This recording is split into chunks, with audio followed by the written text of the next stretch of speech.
काले पत्थर से ही क्यों बनी भगवान राम की मूर्ति? गर्भगृह में स्थापित प्रतिमा की नई तस्वीर आई सामने, कीजिए दर्शन।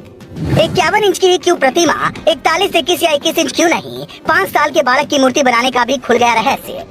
नई और पुरानी मूर्तियों पर भी शुरू हुई सियासत। ऊपर से देखेंगे भगवान तो कहेंगे, ओ इंसान तुम्हारी बुद्धि कहाँ चली गई। ये रामलला की गर्भगृह में स्थापित नई मूर्ति की तस्वीर है। आंखों पर पीली पट्टी बंधी हुई है, हाथ और मूर्ति के ऊपर हिस्से कपड़े से ढके हुए हैं, जबकि काले पत्थर को तराश कर बनाए गए पैरों का हिस्सा नजर आ रहा है।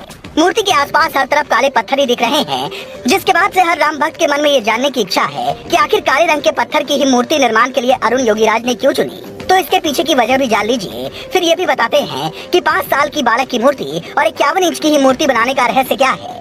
पहली वजह, प्रभु श्री राम की मूर्ति काले पत्थर से नहीं बल्कि शालिग्राम से बनी है, जो नेपाल की गंडकी नदी से निकालकर ट्रक से लाए गए हैं। शालिग्राम को भगवान विष्णु का स्वरूप माना जाता है। कई घरों में रोजाना इनकी पूजा भी होती है। अब अगर कोई और पत्थर चुना जाता तो आध्यात्मिक दृष्टि से उसकी अहमियत इतनी नहीं होती, इसलिए शालिग्राम को चुना गया। दूसरी वजह, रामचरितमानस और वाल्मीकि रामायण में प्रभु श्री राम के जिस रूप का वर्णन है वो श्यामल रंग के हैं, इसलिए सफेद रंग के पत्थर से नहीं बनाए गए। अब सवाल ये भी उठता है कि 51 इंच की ही प्रतिमा क्यों बनी? सनातन धर्म में तो 41, 21 और 11 भी शुभ माने जाते हैं। अगर 5 साल के बच्चे की औसत ऊंचाई की बात है तो आज के हिसाब से ऊंचाई 41 से 45 इंच के आसपास होती है। फिर 51 क्यों? तो उसके पीछे का रहस्य ये है कि भगवान राम जिस त्रेता युग में पैदा हुए, उस युग में लोगों की लंबाई 8 फीट से ज्यादा होती थी।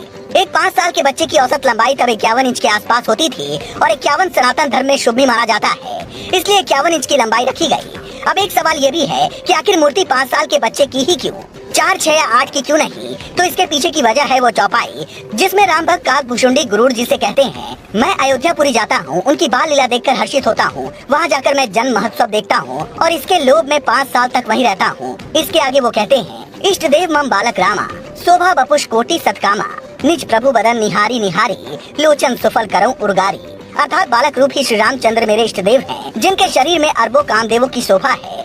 हे गुरुर जी, अपने प्रभु का मुख देख देख कर मैं नेत्रों को सफल करता हूँ। मतलब बड़े से बड़े राम भक्त भी प्रभु श्री राम के 5 साल के बालक वाली वो तस्वीर नहीं भूल पाते।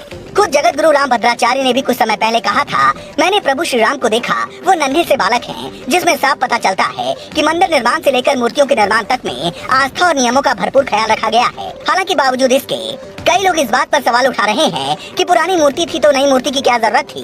कांग्रेस नेता दिग्विजय सिंह ने भी ऐसे ही सवाल उठाए थे, जिसके जवाब में राम मंदिर के मुख्य पुजारी आचार्य सत्येंद्र दास कहते हैं, अभी जिन मूर्तियों की पूजा हो रही है वो आपदा काल में प्रकट हुई बहुत छोटी मूर्तियां हैं।